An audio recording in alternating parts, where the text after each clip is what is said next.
Josh Johnson here. A lot happening, including a chance of some severe thunderstorms over the next couple of days, starting late Wednesday night into Thursday. Some very beneficial rain. We'll talk about that.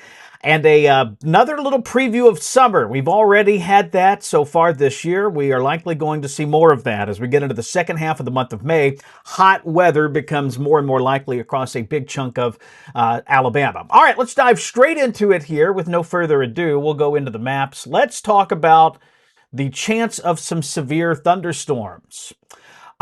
So we've got some nuisance-style showers in the mix as early as Wednesday afternoon. But look, this is today into tonight.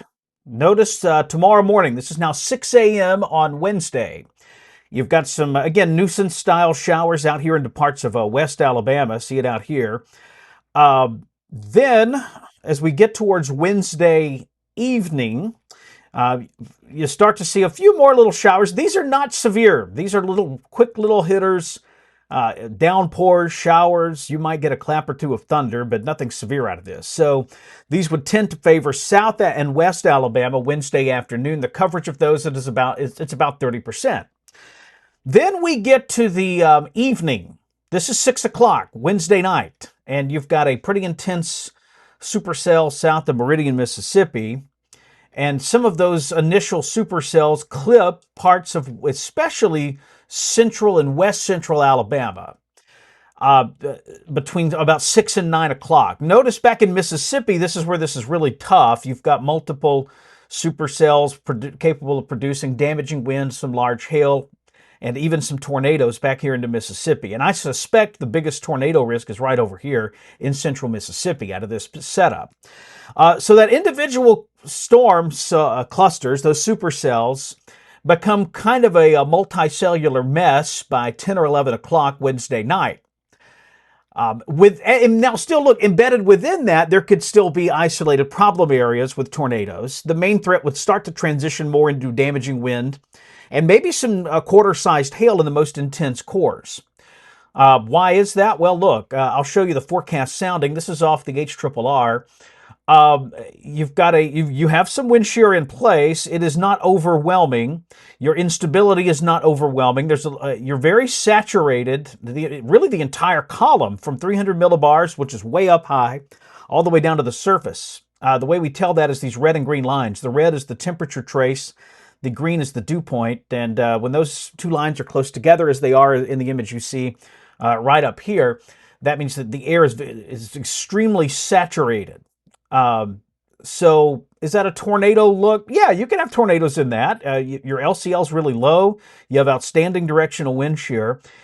You have not a ton of instability, and the instability you do have, it's kind of skinny. This is not some big, dense area of cape in the low part of the sounding that you would typically look for. So tornadoes impossible? No.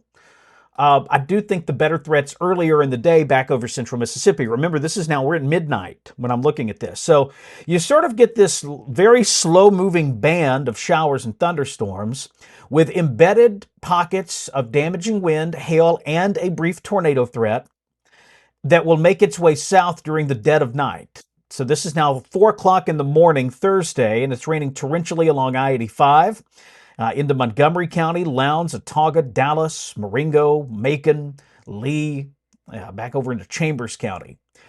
It just keeps sinking south from there. By 5 a.m., it's more into Wilcox, Southern Lowndes, Northern Butler, Crenshaw, Pike starting to get in on this by 5, 6 in the morning. Now by 7 o'clock, this runs from Monroeville to Eufaula. Notice a bit of a weakening trend as it comes south. Now, the HRRR, this is as far out as it goes. And frankly, some of the other modeling that goes out farther, I don't have a ton of confidence in those specific solutions. So we'll just stick with what we have here for right now. So what do you need to know with all this information? There is a risk of severe thunderstorms as early as Wednesday evening, say around 5, 6, 7 o'clock Wednesday evening, primarily in West Alabama, Selma, Demopolis, Linden, Uniontown, Cuba, York, Livingston, places like that.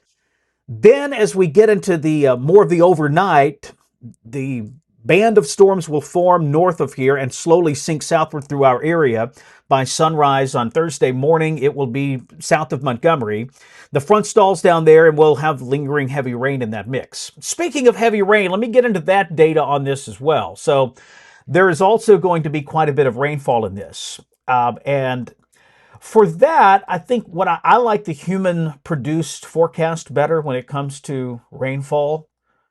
Call me old-fashioned, but I think these numbers, they will perform better than modeling.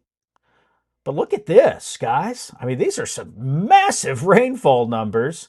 I'll zoom the map in so you can see it a little clearer, but and we can put some numbers on the board here. But taking you into Alabama and Mississippi with this, we are going to do very well in a lot of places with rainfall. Again, this is Wednesday night and into Thursday morning.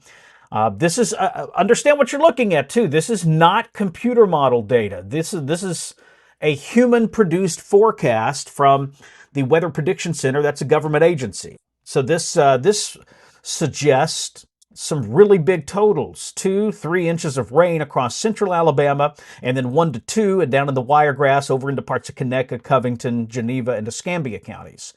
No matter how you slice it, this is really good. Now understand too, the other thing, the caveat we need to make with this is rainfall almost never falls in nice evenly lines like that, evenly distributed lines like that. There will be some people who end up with a half inch of rain in this deal. I think that'll be the exception, though. I think more of you than not are going to end up with some really nice rainfall out of this whole scenario, which is great news. We last weekend helped with respect to the drought, but it didn't get us quite out of it. So we still have some drought concerns. Drought is a funny thing. It takes weeks and months to get into a drought. It takes weeks and months to get back out of a drought. This is the most recent drought update we have. Now, understand this is really from last week. The way this works, the data cutoff on this was April the 28th. So that's obviously a long time ago. This does not account for most of the rain that fell over the weekend. So we'll get a new map tomorrow. It will have some improvement. And then next week's map, I think, will really have quite a bit of improvement because we will have quite a bit more rain this weekend. I think this week, this Wednesday night into Thursday, I think this Wednesday night into Thursday thing is a more substantial rain for a lot of you than even what we just dealt with earlier. All right, let's talk Storm Prediction Center outlook on this setup. You've got a big level 2 slight risk that covers much of central and north Alabama, most of Mississippi, much of Louisiana, southern Arkansas, and eastern Texas. Then surrounding that, a level 1 risk that extends back down into South Alabama. The discussion on this, they do indicate they may consider an upgrade. I suspect if they do, it'll be out here in Mississippi, back into the Delta, southeast Arkansas, northeast Louisiana, and central Mississippi would be the upgrade area. For us, I think they've got it right. I think this is right on the money. I think this is a kind of level 1 to level 2 risk with a slightly greater risk, say north of a line from about Linden to Prattville to Lake Martin. North of that line in our area is probably a little higher risk area, but even there, this is not an overwhelming severe weather setup. Look, this is kind of a run-of-the-mill deal with damaging wind, isolated tornadoes, and some pockets of hail. If you've lived here even 6 months, you've dealt with something like this before. So there you go. All right, let's talk long range, shall we? Okay, so this is the GFS ensembles. And the pattern doesn't flip much through May 12th. So for the next week, it's 70s and 80s. Lows are in the 50s and 60s. There's some evidence of a cool down between the 11th and 13th. We could drop back into the upper 40s at night. Highs go back into the 70s for a day or two there. Again, that's around the 11th and 12th of May. So about a little less than a week from today. Then in the long range, check some of these numbers out towards the 15th and beyond. Highs go up into the 90s. The ensemble data here is suggesting 5 consecutive days in the 90s. Yuck. I think that's plausible. I'll go back and show you the Euro ensemble from last night. We don't have the morning run in yet. It is a little less aggressive with that heat, suggesting more low 80s. It also has, though, that cool down. See it? Around Tuesday, May 12th into Wednesday, May 13th, where highs go back down into the 70s, lows are back in the 50s, maybe even some upper 40s if some of the cooler ensemble members are to be believed here. So We'll see. I think the pattern tends to favor wetter weather into May, which is great news from a drought perspective. And typically, wetter Mays are not hotter Mays. So we'll see. We'll put a big asterisk on that idea of heat later in the month. I think a lot of that's going to depend on the rainfall. All right, everyone. Hope you all have a wonderful day. I'll be on WSFA this evening at 5, 6, actually at 4, 5, 6, 9, and 10. So I hope you'll join us for some of those newscasts over on the TV side.